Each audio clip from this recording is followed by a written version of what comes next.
SER Podcast.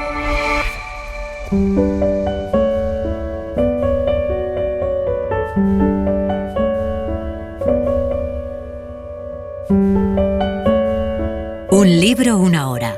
Dirigido por Antonio Martínez Asensio. Bienvenidos al podcast de Un libro, una hora. En este episodio os vamos a contar Sin noticias de GURB, de Eduardo Mendoza.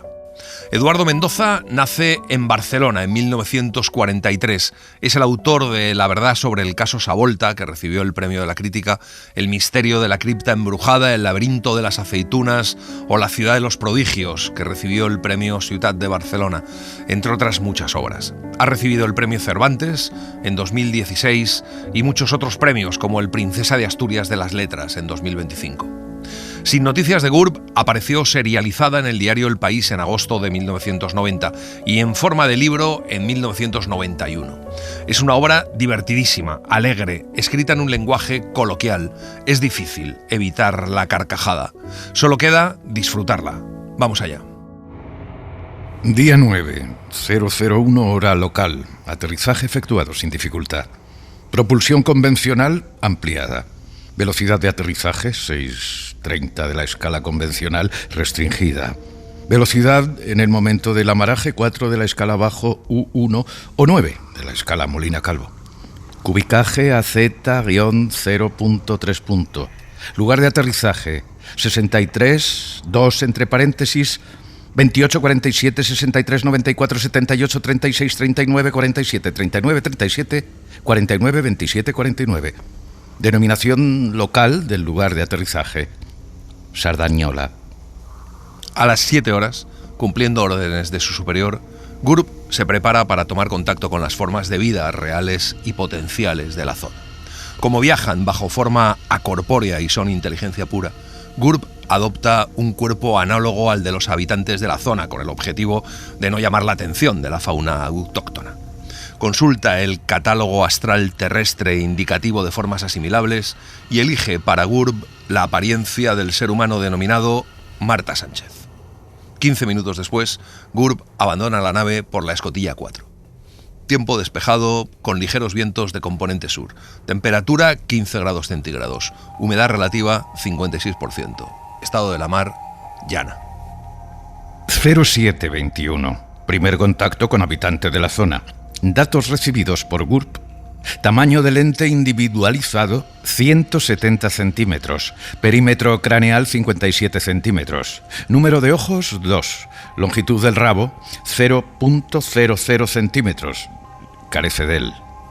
El ente se comunica mediante un lenguaje de gran simplicidad estructural, pero de muy compleja sonorización, pues debe articularse mediante el uso de órganos internos. Denominación del ente: Lluc, Puig i Roig. Fundación Biológica del Ente, profesor encargado de cátedra con dedicación exclusiva en la Universidad Autónoma de Bellaterra. Dispone de medio de transporte de gran simplicidad estructural denominado Ford Fiesta. GURB es invitado por el ente a subir a su medio de transporte.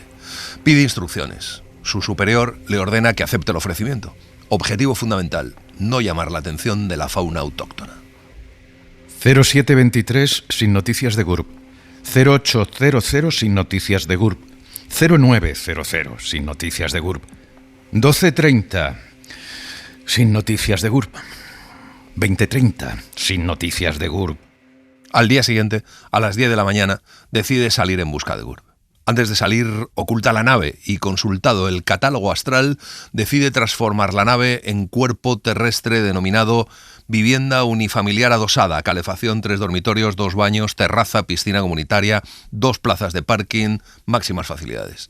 Y, consultado el catálogo, adopta la apariencia del ente humano individualizado Conde Duque de Olivares. Se naturaliza en un lugar denominado Diagonal Paseo de Gracia. Soy arrollado por autobús número 17 Barceloneta Valdebrón. Debo recuperar la cabeza, que ha salido rodando de resultas de la colisión. Operación dificultosa por la afluencia de vehículos. 0801, arrollado por un Opel Corsa. 0802, arrollado por una furgoneta de reparto. 0803, arrollado por un taxi. Cuando recupera la cabeza y la lava en una fuente pública situada a pocos metros del lugar de la colisión, aprovecha la oportunidad para analizar la composición del agua de la zona: hidrógeno, oxígeno y caca. Piensa que tal vez le resulte algo difícil localizar a GURB a simple vista, pero se resiste a establecer contacto sensorial porque ignora las consecuencias que ello podría tener para el equilibrio ecológico de la zona y, en consecuencia, para sus habitantes. Los seres humanos son cosas de tamaño variable. Los más pequeños de entre ellos lo son tanto que si otros seres humanos más altos no los llevaran en un cochecito, no tardarían en ser pisados y tal vez perderían la cabeza por los de mayor estatura. Los más altos raramente sobrepasan los 200 centímetros de longitud. Un dato sorprendente es que cuando yacen estirados, continúan midiendo exactamente lo mismo. A las 11 lleva casi 3 horas esperando ver pasar a GURB, pero el flujo de seres humanos no decrece, al revés. Calcula que las probabilidades de que GURB pase por allí sin que lo vea son del orden de 73 contra 1. A ese cálculo, sin embargo, hay que añadir 2 variables: que GURB no pase por allí o que lo haga habiendo modificado su apariencia externa. En ese caso, las probabilidades de reconocerle alcanzan los 9 trillones contra 1. 12:00, la hora del Ángelus. Me recojo unos instantes confiando en que GURB no vaya a pasar precisamente ahora por delante de mí. La posición erecta empieza a resultarle fatigosa. Al entumecimiento muscular se une el esfuerzo continuo que debe hacer para inspirar y expirar el aire. Una vez que ha olvidado hacerlo por más de 5 minutos, la cara se le ha puesto de color morado y los ojos se le han salido disparados de las órbitas, debiendo ir a recogerlos nuevamente bajo las ruedas de los coches. A este paso acabará por llamar la atención. A las 14 horas llega al límite de su resistencia física. Descansa apoyando ambas rodillas en el suelo y doblando la pierna izquierda hacia atrás y la pierna derecha hacia adelante. Una señora le da una moneda de 25 pesetas que ingiere de inmediato para no parecer descortés. Media hora después, aun a riesgo de alterar el precario equilibrio ecológico del planeta, decide establecer contacto sensorial. Al segundo intento recibe una señal débil al principio, más clara luego. Descodifica la señal, que parece provenir de 2 puntos distintos. ¿Desde dónde nos llama, señora Cargols? Desde Sant Joan d'Espí. ¿Desde dónde dice? Desde Sant Joan d'Espí. Desde Sant Joan d'Espí, que no me oye. Parece que tenemos un pequeño problema de recepción en la emisora, señora Cargols. ¿Nos oye usted bien? Me temo que va a ser más difícil de lo que yo suponía localizar a GURB. A las 15 horas decide recorrer sistemáticamente la ciudad en lugar de permanecer en un sitio fijo. Con ello disminuye las probabilidades de no encontrar a GURB en 1 trillón. Camina siguiendo el plano heliográfico que ha incorporado a sus circuitos internos y se cae en una zanja abierta por la Compañía Catalana de Gas. Tras caerse en una zanja abierta por la Compañía Hidroeléctrica de Cataluña, una zanja abierta por la Compañía de Aguas de Barcelona, una zanja abierta por la Compañía Telefónica Nacional y una zanja abierta por la Asociación de Vecinos de la calle Córcega, decide prescindir del plano heliográfico ideal y camina mirando donde pisa. 19:00, llevo 4 horas caminando.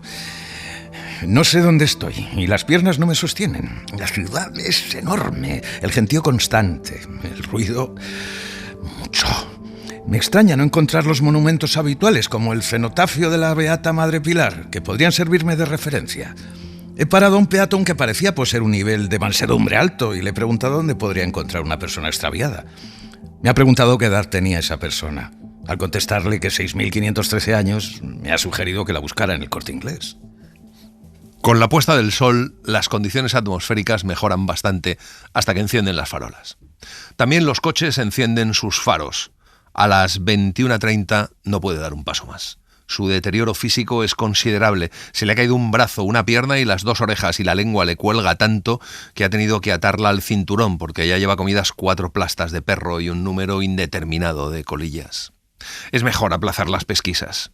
Se esconde debajo de un camión aparcado, se desintegra y se naturaliza en la nave. 21:50, me pongo el pijama. La ausencia de GURB pesa en mi ánimo. Después de pasar juntos todas las veladas desde hace 800 años, no sé cómo matar las horas que preceden el sueño. Podría ver la televisión local o leer una entrega de las aventuras de Lolita Galaxia, pero no tengo ganas. No me explico la ausencia de GURB, y menos aún su silencio. Nunca he sido un jefe intransigente, siempre he dejado a la tripulación, es decir, a GURB, plena libertad para entrar y salir a su antojo, en horas de permiso. Pero si no va a venir o sabe que va a llegar tarde, lo menos que podía hacer, por consideración, era avisar. Cuenta Eduardo Mendoza en el prólogo. Aunque tiene muchos elementos en común con el misterio de la cripta embrujada y con su continuación, El laberinto de las aceitunas, ambos publicados con anterioridad, Sin noticias de GURB es sin duda el libro más excéntrico de cuantos he escrito, probablemente porque no es en rigor un libro, o no nació con la voluntad de serlo. Mi amigo Xavier Vidal Folch, entonces director en Cataluña del diario El País, solía proponerme 1 o 2 veces al año que le escribiera algo para su periódico, a lo que yo sistemáticamente me negaba. La incitación de Vidal Folch me encontró mejor predispuesto, o quizás sin nada entre manos, y le prometí como mínimo pensar en el asunto. Al día siguiente intenta de nuevo establecer contacto sensorial sin éxito.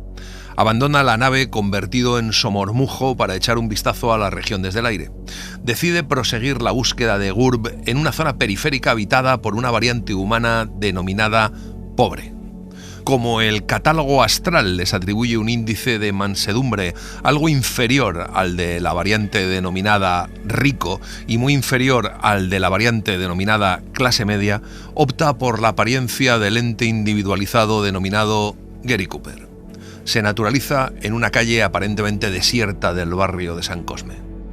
10:01, un grupo de mozalbetes provistos de navajas me quitan la cartera. 10:02, un grupo de mozalbetes provistos de navajas me quitan las pistolas y la estrella de sheriff. 10:03, un grupo de mozalbetes provistos de navajas me quitan el chaleco, la camisa y los pantalones. 10:04, un grupo de mozalbetes provistos de navajas me quitan las botas, las espuelas y la armónica. Un coche patrulla de la Policía Nacional se detiene a su lado. Le informa de los derechos constitucionales que le asisten, le ponen las esposas y le meten en el coche patrulla de un capón. Ingresa en el calabozo de una comisaría. En el mismo calabozo hay un individuo de porte astroso al que se presenta y pone al corriente de las vicisitudes que han dado con él en aquel lugar. Disipada la desconfianza inicial que los seres humanos sienten por todos sus congéneres, sin excepción, el individuo decide entablar diálogo. Le entrega su tarjeta de visita donde pone Getulio Pencas, agente mendicante. Se echa el tarot, se toca el violín, se da pena.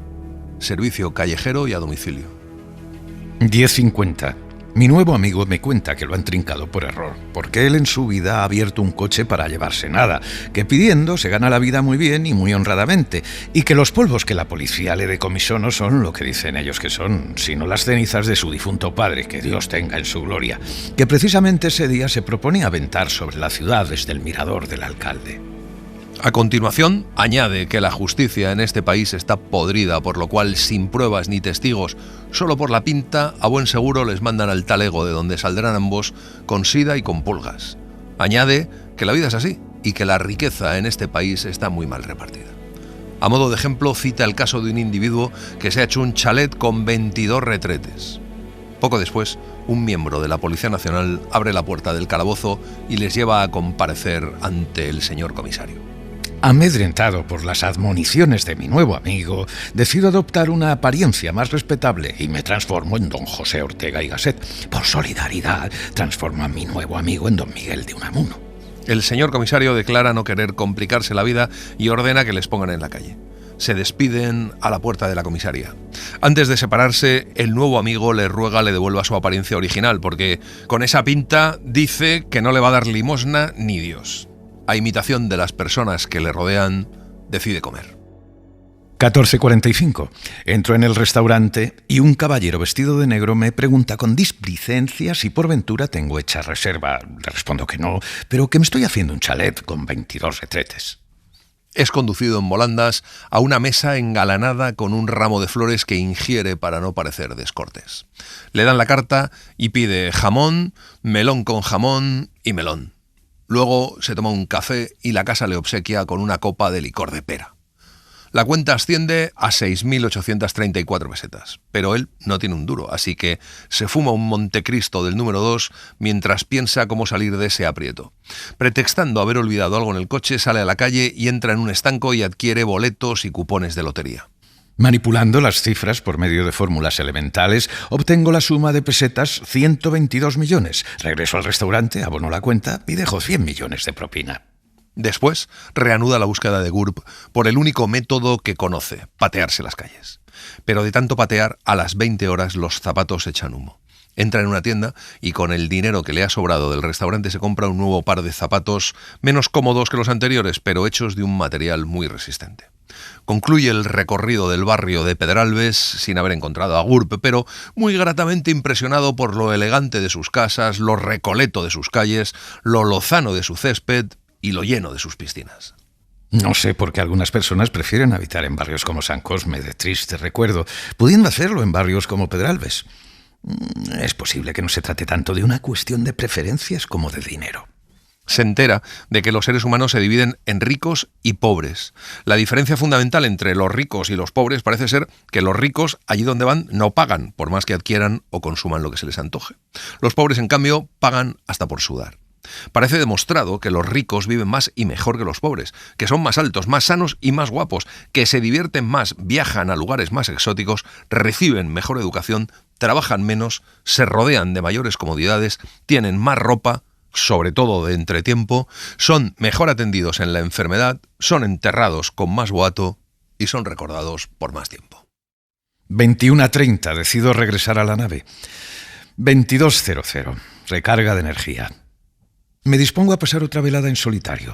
Leo una entrega de Lolita Galaxia, pero esta lectura, tantas veces hecha en compañía de GURB, a quien siempre debía explicar los pasajes más picantes, porque a Bobalicón no había quien le ganara, en lugar de distraerme, me entristece. 22:30. Hoy ha sido un día cansado. Me pongo el pijama, rezo mis oraciones y me acuesto. Al día siguiente, a las 8, sigue sin noticias de GURB. Llueve a cántaros. Decide no salir y aprovechar la mañana para asear un poco la nave, pero una hora después no puede más porque de eso siempre se ha encargado GURB. A las 10:05, bajo la apariencia de Julio Romero de Torres en su versión con paraguas, se naturaliza en el bar del pueblo, se arrea un par de huevos fritos con bacon y ojea la prensa matutina. El carajillo le sienta como un tiro. Regresa a la nave, se pone el pijama y se acuesta. Decide dedicar el resto de la jornada a descansar. Para aprovechar el tiempo inicia la lectura sistemática de la llamada narrativa española contemporánea, muy reputada dentro y fuera del planeta. Cuando concluye la lectura, ha parado de llover. Decide bajar a la ciudad. Quiere resolver el dichoso asunto del dinero. Aún le queda algo de lo que ganó en la Bonoloto, pero quiere asegurarse una posición desahogada mientras dure su estancia en la Tierra. 13:50. Cuando solo faltan 10 minutos para el cierre, me persono en una sucursal de la Caja de Ahorros de Sierra Morena y manifiesto mi deseo de abrir una cuenta. Para inspirar confianza, he adoptado la apariencia de su santidad Pío XII, de feliz memoria. El empleado de ventanilla le entrega un formulario que cumplimenta. Dice que desea abrir una cuenta con 25 pesetas. El empleado de ventanilla deja de sonreír y expele unas ventosidades. A continuación teclea un rato en un ordenador y cuando la apertura de la cuenta corriente concluye y solo falta un segundo para el cierre de las operaciones del día, el jefe de GURB transmite instrucciones al ordenador para que añada 14 ceros al saldo de su cuenta y sale del banco. Se detiene ante una marisquería. Después de vacilar un rato y, como aborrece comer solo, decide postergar la ceremonia de la marisquería hasta dar con GURB. 15:00. Ahora que dispongo de dinero, decido recorrer la zona céntrica de la ciudad y visitar sus afamados comercios. Ha vuelto a nublarse, pero por el momento parece que el tiempo aguanta. 16:00. Entro en una boutique. Me compro una corbata. Me la pruebo. Considero que me favorece y me compro 94 corbatas iguales.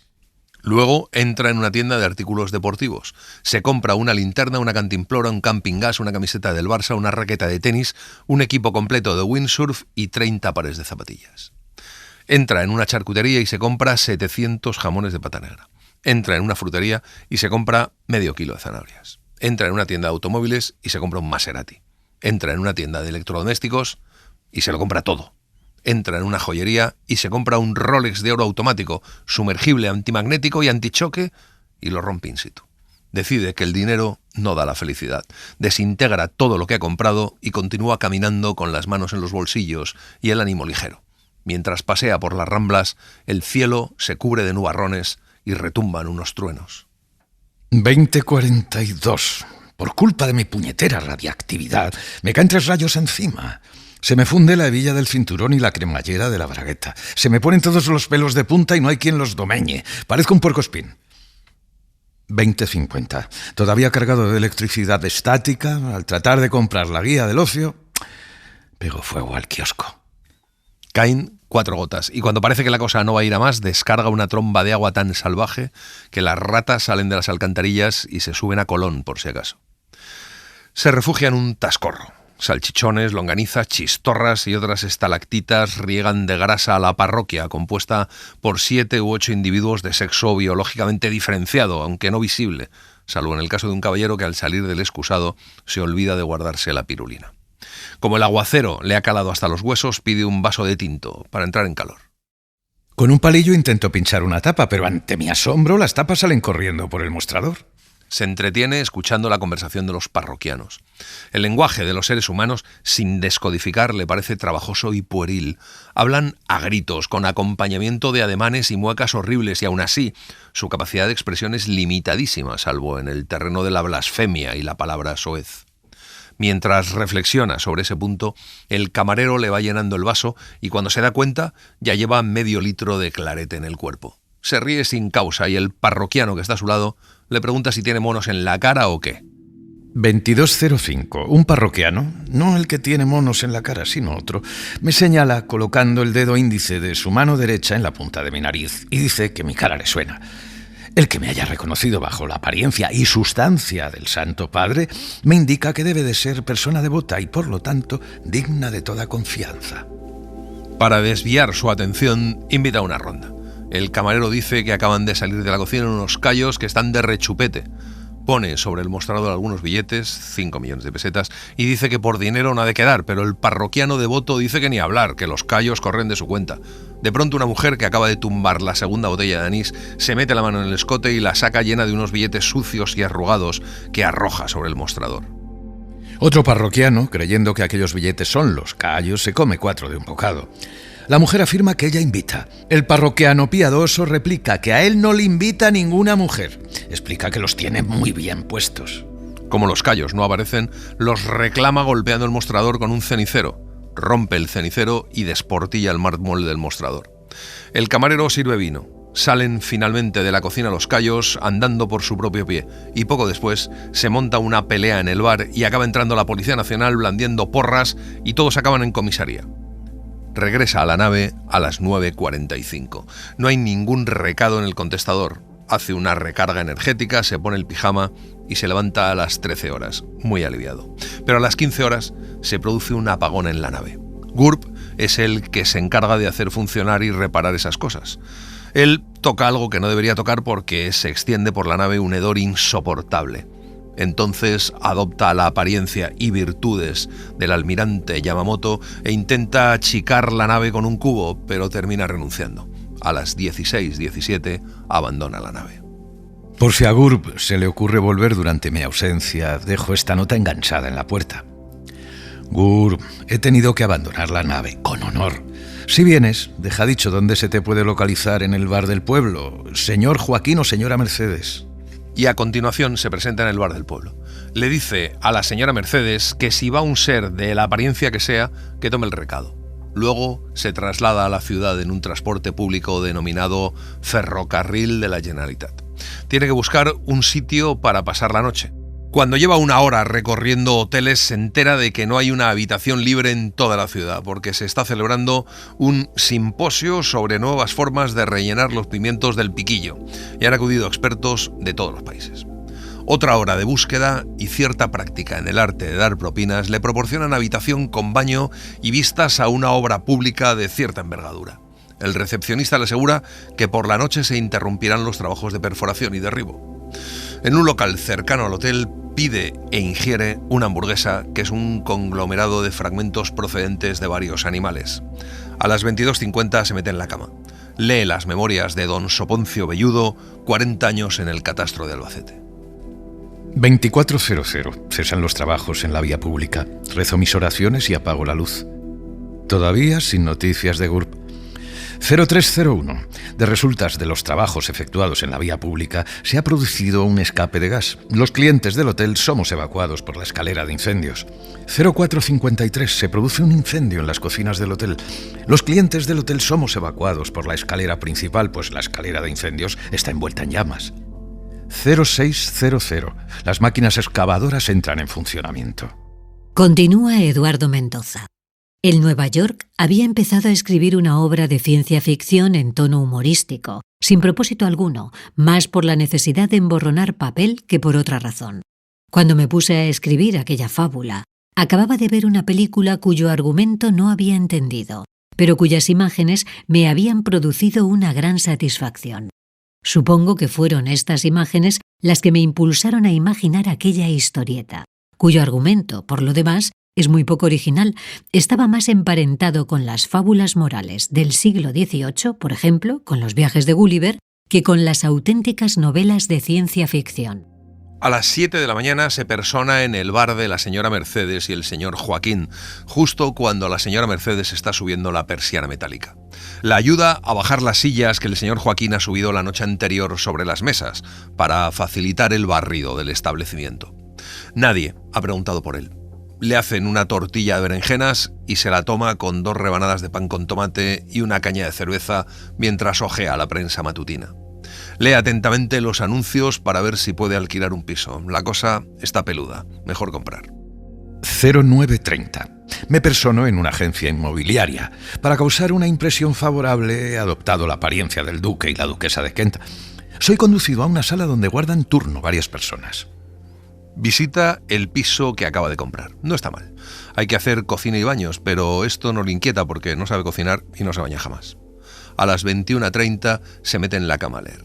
A la 1:30 reza sus oraciones y se dispone a dormir. Todavía sin noticias de GURB. A las 04:17 se despierta. Falta algo, pero no sabe lo que es. 06:11. Me despierto repentinamente. Ya sé lo que falta para que el piso sea un verdadero hogar, pero encontraré alguna chica dispuesta a compartir mi vida. Al día siguiente, a las 7 de la mañana, ayuda a la señora Mercedes a subir la persiana metálica del bar y a enchufar la cafetera. El señor Joaquín ronca que roncarás. La señora Mercedes lo pone de vuelta y media. Destaca la diferencia que media entre el señor Joaquín, a quien califica de piernas, y un hombre como él, madrugador, laborioso y cumplido. Le pregunta si ha llegado alguna comunicación y responde en sentido afirmativo. ¿Serán noticias de GURB? No. Es la Junta Suprema de Investigación Espacial desde la estación de enlace AF en la constelación de Antares. Se encierra en el aseo de caballeros para descifrar el mensaje con toda tranquilidad. 10:40. Mensaje descifrado.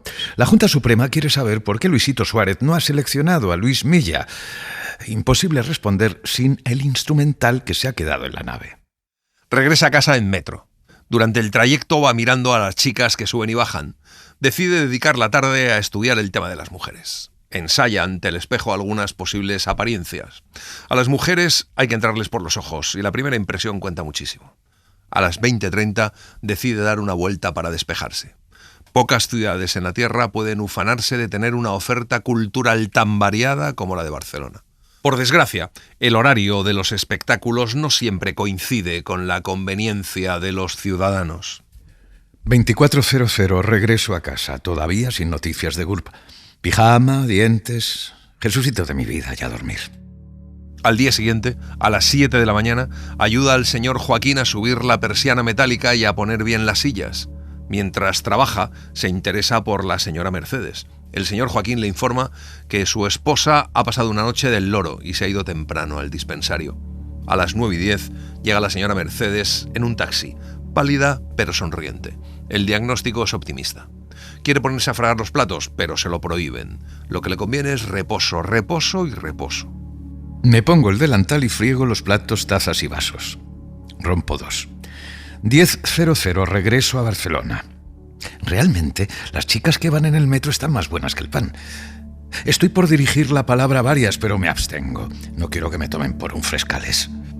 A las 15 horas se toma un pescadito frito en la Barceloneta. Tarta al whisky, café, copa y farias. Luego a casa, al Caselser. A las 23 horas sale de bares, a tantear el terreno, pensando que si se presenta la ocasión, no la dejará escapar. Antes de salir, adopta la apariencia de Frascuelo II. Si lo que quieren es marcha, la tendrán. Termina vomitando a las 4:21 de la madrugada en un parterre de la Plaza Urquinaona, para después vomitar en un parterre de la Plaza Cataluña, en un parterre de la Plaza Universidad y en el paso de peatones del cruce Montaner-Aragón. 0450, para un taxi. Le digo que me lleve a casa. Vomito en el taxi. A las 11:30 de la mañana se despierta en su cama. No sabe cómo ha llegado hasta allí. Todavía lleva puesto el traje de luces, aunque ha perdido la montera, el estoque y una oreja que le habían concedido. Decide quedarse en la cama remoloneando. Es domingo y el bar de la señora Mercedes y el señor Joaquín está cerrado. A las 14 horas se viste y sale a dar un paseo. El tiempo es cálido y hay poca gente en la calle. Alquila una bicicleta. 15:00. Como la calle dispone de una pendiente pronunciada, el paseo en bicicleta se subdivide en dos partes bien distintas entre sí. A saber, A, bajar, B, subir. La primera parte, bajar, es una gozada. La segunda, subir, una tortura. A las 17:30 devuelve la bicicleta.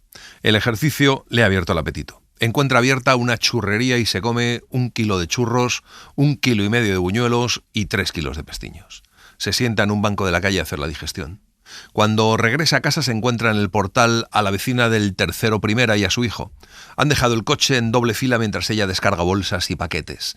La vecina viste pantalón corto y camiseta ceñida, 2 prendas que solazan a quien las ve. Después de mirar un rato a la vecina escondido detrás de un árbol, se avergüenza de sí mismo y se ofrece a ayudarla en la descarga y transporte de bolsas y paquetes.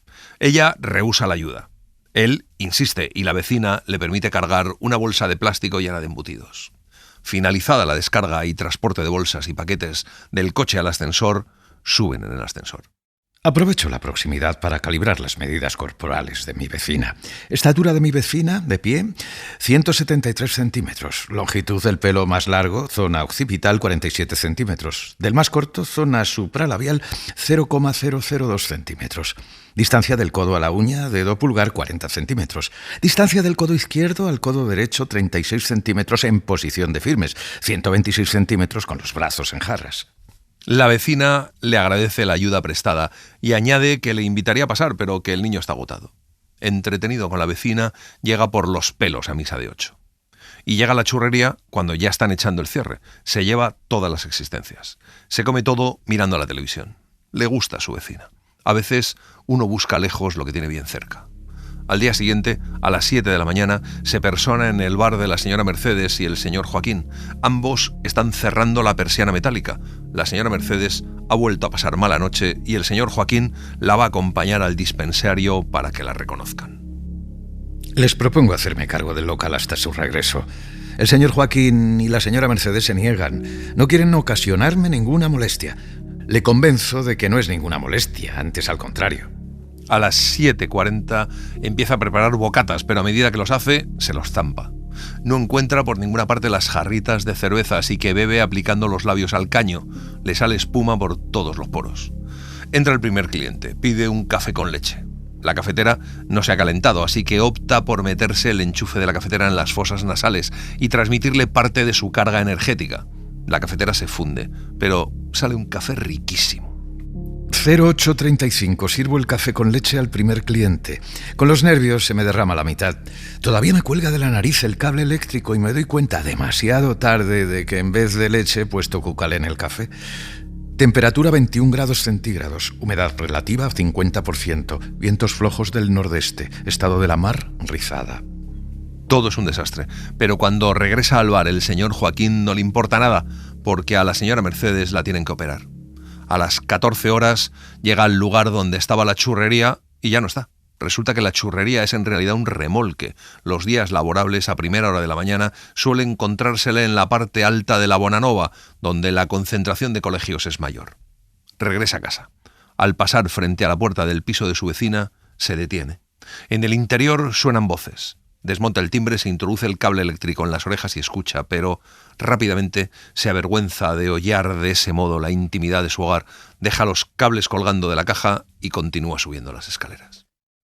15. Me como los 10 kilogramos de churros que he comprado. Me gustan tanto que he acabado el último. Me como también el papel afeitado que los envolvía. Tendido en la cama y con la vista clavada en el techo del que cuelgan varias arañas grandes como melones, piensa en su vecina. No da con la forma idónea de abordarla. Urde un plan para trabar contacto sin despertar sospechas respecto a sus intenciones. Luego se va a casa de su vecina. Llama quedamente, le abre su vecina en persona. Él se disculpa por importunarla a esas horas y le dice que a medio cocinar se ha dado cuenta de que no tiene ni un grano de arroz y le pide media taza. La vecina se la da y dice que no hace falta que se la devuelva. Parece que el plan funciona. 20:35. Vuelvo a llamar a la puerta de mi vecina. Me abre ella personalmente. Le pido 2 cucharadas de aceite. 20:39. Vuelvo a llamar a la puerta de mi vecina. Me abre ella personalmente. Le pido una cabeza de ajos. 20:42. Vuelvo a llamar a la puerta de mi vecina. Me abre ella personalmente. Le pido 4 tomates pelados, sin pepitas. 20:44. Vuelvo a llamar a la puerta de mi vecina. Me abre ella personalmente. Le pido sal, pimienta, perejil, azafrán. 20:46. Vuelvo a llamar a la puerta de mi vecina. Me abre ella personalmente. Le pido 200 gramos de alcachofas ya hervidas, guisantes, judías tiernas. 20:47. Vuelvo a llamar a la puerta de mi vecina. Me abre ella personalmente. Le pido medio kilo de gambas peladas, 100 gramos de rape, 200 gramos de almejas vivas. Me da 2000 pelas y me dice que me vaya a cenar al restaurante y que la deje en paz. Se queda tan deprimido que ni siquiera tiene ganas de comerse los 12 kilos de churros que se ha hecho llevar por un mensajero. Al día siguiente, a las 8 de la mañana, se persona en la catedral con la intención de ofrecer un cirio a Santa Rita para que vuelva a Gurb, pero al acercarse al altar tropieza y con el cirio prende fuego al lienzo que lo cubre. Mal presagio. Sigue paseando por Barcelona y recorriendo sus barrios. A las 14:30 decide adoptar la apariencia de Manuel Vázquez Montalbán y se va a comer a casa Leopoldo. Cuando vuelve a casa, llama por teléfono para preguntar por la señora Mercedes y le contesta un individuo que dice ser amigo del señor Joaquín, a quien sustituye en el bar. 17:10. Como no puedo dormir por culpa del calor, decido adoptar la apariencia del Mahatma Gandhi, lo cual me proporciona un atuendo cómodo y muy fresco, y de paso un paraguas, que nunca viene mal en esta época del año. Cuando se despierta, siente la imperiosa necesidad de comer churros o, en su defecto, de ver a su vecina. Extrae sin ningún problema la cerradura de seguridad de la casa de su vecina y entra en la casa. Se sienta en una butaca tapizada de lana. Antes de que pueda cruzar las piernas, la butaca le muerde la pantorrilla, y es que no era una butaca, sino un mastín. Consigue ponerse a salvo subiéndose al techo. El mastín se queda debajo. Con una breve y sencilla manipulación, convierte al mastín en 4 pequineses y aún le sobra material para un hámster. Da por concluida la inspección. Deduce que se ha equivocado de piso. Más depre que nunca, echando mucho de menos a Gurb, se pone el pijama y se va a dormir. 01:30. Me despierta un ruido tremebundo. Hace millones de años, o más, la Tierra se formó a base de horrorosos cataclismos. Para recordar este fenómeno, el ayuntamiento envía todas las noches unos aparatos denominados camiones de recogida de basuras que reproducen bajo las ventanas de los ciudadanos aquel fragor telúrico. Por la mañana, la portera le cuenta la historia de su vecina. Le cuenta que está separada desde hace un par de años, que no se la conocen novios, ni siquiera acompañantes ocasionales. Seguramente, dice la portera, quedó escarmentada. Sube a su piso y decide adoptar la apariencia de D'Alembert y visita a la señora Mercedes en el hospital donde se repone. La señora Mercedes está acostada, pero despierta y con buen aspecto. Le da el regalo que le ha llevado, un tren eléctrico. Le dice que si sigue con vida mañana, le traerá el desvío y el paso a nivel. El señor Joaquín le dice que está pensando traspasar el bar y que han pensado que a él a lo mejor podría interesarle. 11:12. Mi primera reacción es favorable. Me considero capacitado para regentar un bar e incluso creo que podría aportar al negocio algunas ideas innovadoras y hasta audaces. Por ejemplo, creo que se podría ampliar el local comprando el inmueble colindante, la fábrica de automóviles Volkswagen, e instalar allí una churrería. Se sienta a reflexionar en un banco de la Plaza de Cataluña. No le cabe duda de que lo único razonable sería dar por concluida la misión y regresar. El problema estriba en que no puede regresar solo. La nave continúa rota y no sabe arreglarla. Además, esas naves están hechas para ser tripuladas por 2 entes. Se va a dar un paseo y cuando llega a casa ve a lo lejos a su vecina. Decide escribirle una carta, pero no consigue encontrar el tono y rompe una tras otra todas las cartas que escribe. Cena solo en el restaurante chino de la esquina, termina yéndose de farra con el dueño del restaurante y vuelve a casa poco después de las 3 de la madrugada. 09:20. Me despierto embargado por una extraña sensación. Tardo un rato en recordar lo ocurrido ayer noche. La evocación de los hechos me permite entender el origen de la jaqueca y las náuseas, pero no el de la inquietud que me invade. De pronto empieza a llegar gente con trajes de lino de Tony Miró, 5 kilos de caviar beluga y 12 botellas de champán Krug, y al final unos operarios que van a instalar un jacuzzi. Los deja soplete en mano destruyendo tabiques. En el portal le aguarda la portera con el ceño fruncido. El conductor del autobús no le deja subir. En el hospital donde sigue internada la señora Mercedes, unos enfermeros provistos de mangueras le fumigan de la cabeza a los pies.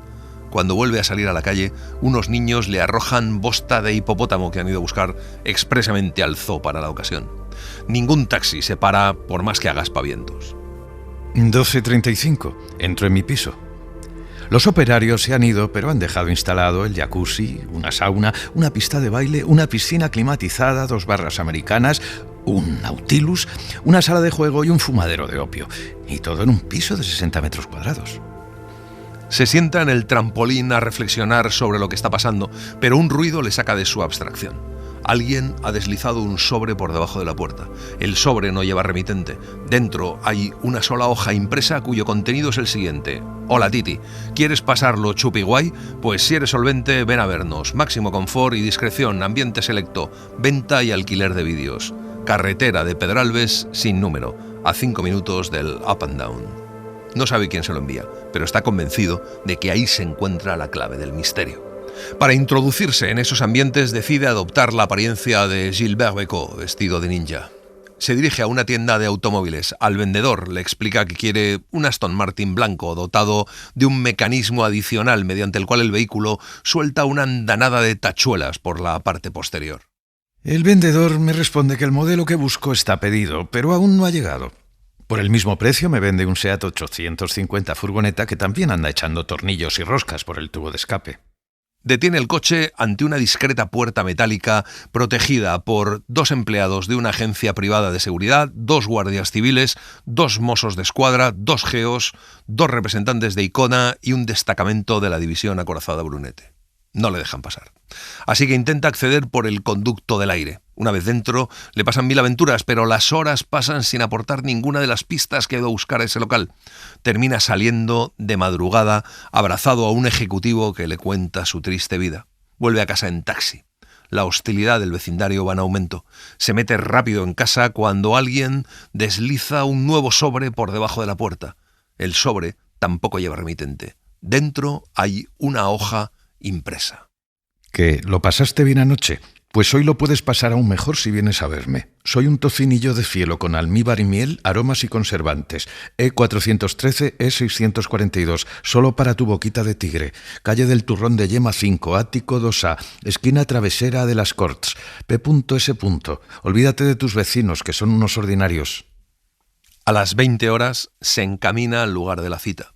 Al entrar en el hall del edificio le detiene un conserje elegantemente uniformado.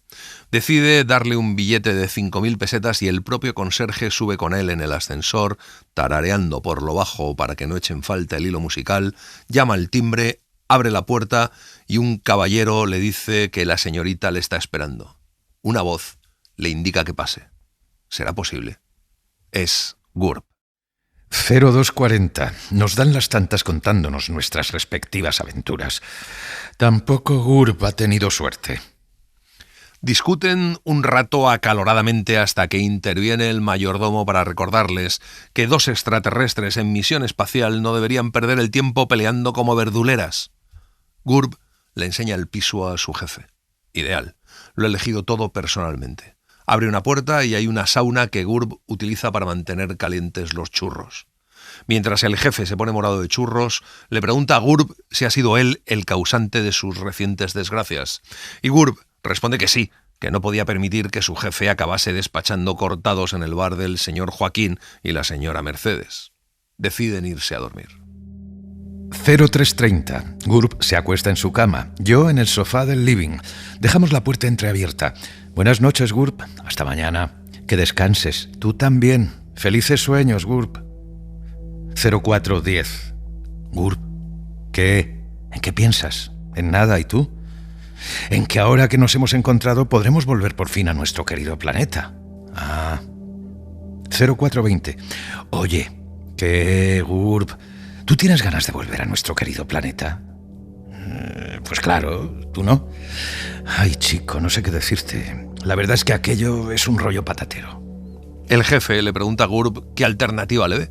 GURB quiere quedarse en la Tierra, montar un bar con diseño a tope, música en directo, billar, tarot abierto hasta la madrugada y los sábados concurso de mistanga. Y cuando se acabe el negocio dice que montarán otro en Madrid, que aquello es jauja. Les despierta un timbrazo. Es un mocito con un ramo de azucenas para la señorita.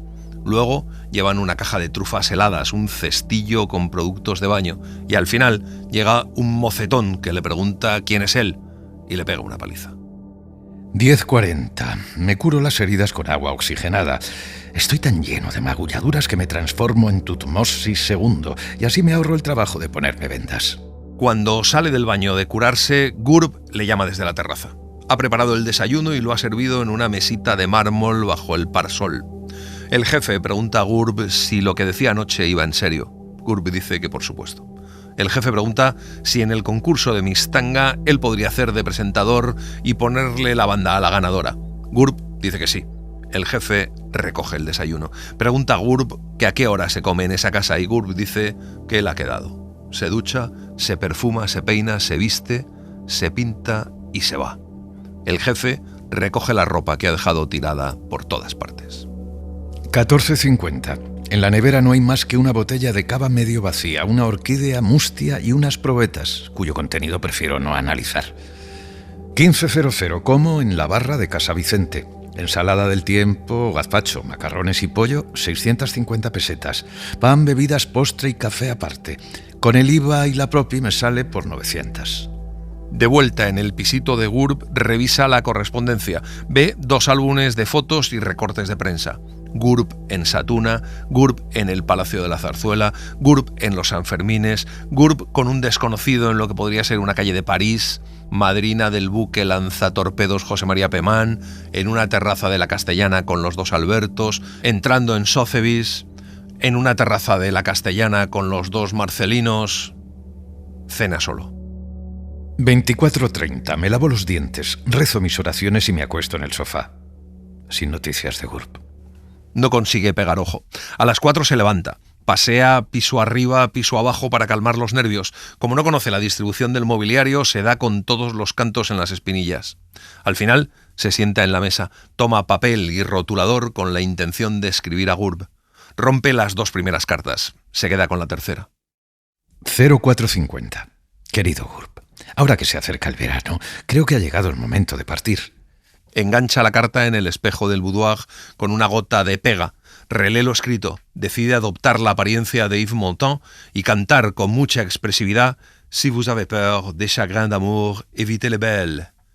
La interpretación le queda un poco deslucida porque debido a un error mecánico se ha convertido en Jacques-Yves Cousteau y con la escafandra no hay quien entone. Con las tijeras de las uñas reduce el guardarropa de GURB a microorganismos. Vacía los frascos de perfumes en el fregadero y los rellena de ácido sulfídrico. Pinta bigotes en los cuadros, llena la nevera de sabandijas, graba pedos en el contestador, mete un cerdo en la bañera y se larga del piso dando un portazo. 05:35. Me meto en el único bar del barrio que aún está abierto. La clientela es numerosa, pero como yace mayoritariamente en el suelo, consigo amplio lugar en la barra. Pido 6 whiskies. Dobles. Por la mañana se despierta con una resaca de caballo, pero satisfecho con la decisión que ha tomado. Desayuna churros con whisky. Le dice a la portera que quiere hablar con ella de un asunto personal. La portera vive en un sitio infame y el jefe de GURB le regala su piso. Luego se persona en el piso del presidente de la comunidad de propietarios. Le informa que es su intención hacerle una provisión de fondos para que haga todo lo que necesite en la finca. Luego se va a ver a su vecina y le dice que ha depositado a su nombre en un banco suizo una suma de dinero suficiente para sufragar los estudios de su hijo en la Harvard School of Business, y a ella le regala un collar de esmeraldas. 12:00. Voy caminando desde la estación del metro hasta la nave. Cuando llego, se me cae el alma a los pies. La hiedra obstruye las escotillas. En varios lugares ha saltado el esmalte. Alguien ha arrancado de la puerta la imagen del Sagrado Corazón. Así no puedo presentarme en mi planeta. Limpia la nave y consigue ponerla en marcha. Carga en la nave lo necesario para amenizar la travesía. Después de varios intentos, logra establecer contacto con la estación de enlace y les informa de que da por concluida la misión en la Tierra y que se dispone a regresar solo. A los de la estación de enlace les hace gracia que se le haya pegado el acento catalán. Luego se va al bar de la señora Mercedes y el señor Joaquín. Les regala una casita y 11 acres de tierra en Florida. Regresa a la nave y cuando está a punto de despegar, aparece Gurb. 19:02. ¿Qué demonios hace esto aquí? Y con estos tacones de un palmo, ¿tú te crees que esta es forma de viajar por el espacio o el tiempo? Gurb le muestra un mensaje cifrado en la pantalla del cuadro de transmisiones. Es de la Junta Suprema. En vista del éxito de su misión en la Tierra, les felicitan y les ordenan variar el rumbo y dirigirse con idéntica finalidad al planeta BWR-143, que gira alrededor de Alfa Centauro. Una vez allí, deberán adoptar, igual que han hecho en la Tierra, la forma de los habitantes del planeta. Tienen 49 patas, de las cuales solo 2 les llegan al suelo. También tienen un ojo, 6 orejas, 8 narices y 11 dientecitos. Se alimentan de limo y de unas orugas peludas que atrapan con los tentáculos anteroposteriores. 19:07. De los mohines de Gurb deduzco que la misión que nos ha sido encomendada no le llena de merecido orgullo. Antes de que pueda exteriorizar su falta de entusiasmo, el jefe le hace varios razonamientos que podría agrupar en 3 categorías. A. Que las autoridades competentes siempre saben lo que les conviene mejor que ellos mismos. B. Que frecuentar otros ambientes y conocer otras culturas siempre resulta formativo. Y C. Que el que paga siempre manda. A título personal, añade que el cambio le sentará de miedo porque últimamente se ha vuelto un rato gili y que ya es hora de que deje de ser joven, guapa, rica y fresca y se convierta en un gusano asqueroso. A lo que responde Gurb diciendo que no sabe qué admirar más de su jefe, si su clarividencia o lo bien que se aplica. 19:50. Despegue de la nave efectuado sin dificultad a la hora prevista. Velocidad de despegue 0.12 de la escala convencional restringida. Ángulo de incidencia con respecto al perihelio 54 grados. Duración prevista de la travesía 784 años. Destino Alfa Centauro. Gurb y su jefe salen de detrás del cartel del Mopu un poco chamuscados por el rebufo de las turbinas. Ven perderse la nave entre las nubes. Se tienen que apresurar si no quieren que se ponga a llover antes de llegar al metro. Gurb expresa la opinión, a juicio de su jefe equivocada, de que su jefe es un imbécil porque si no se hubiera gastado la última peseta en hacer regalos a todo Kiski para fardar, podrían llamar a un taxi y ahorrarse la caminata. Añade que él, con la falda de tubo, anda fatal. Antes de que su jefe pueda recordarle que sigue siendo su superior jerárquico, pasa un coche por su lado. Gurb hace señas y el coche se detiene. Gurb se arremanga la falda y corre hacia el coche. Sube y el coche arranca. 02:00. Sin noticias de Gurb.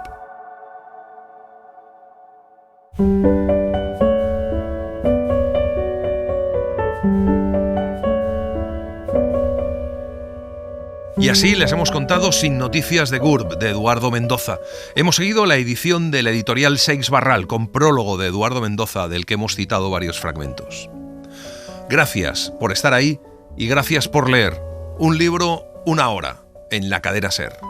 Un programa escrito y dirigido por Antonio Martínez Asensio, con la voz de Eugenio Barona y la participación de Olga Hernán Gómez.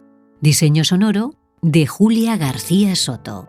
Edición y montaje de sonido de Pablo Arévalo. Y en las redes, Laura Martínez Pérez.